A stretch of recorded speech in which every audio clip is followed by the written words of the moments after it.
Take our lead. Let's help you make your mark. Our goal is your satisfaction. Let us show you the way. It's very rare that pythons kill humans, but not unheard of.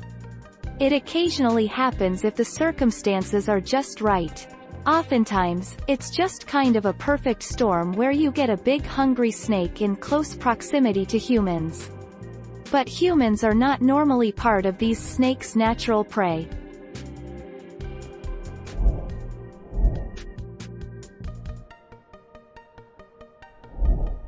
Take our lead.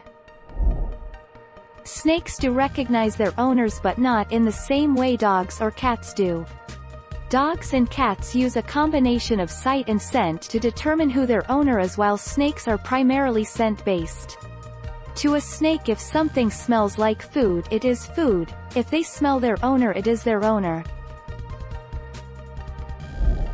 Thank you for watching. Please subscribe and hit the bell notification.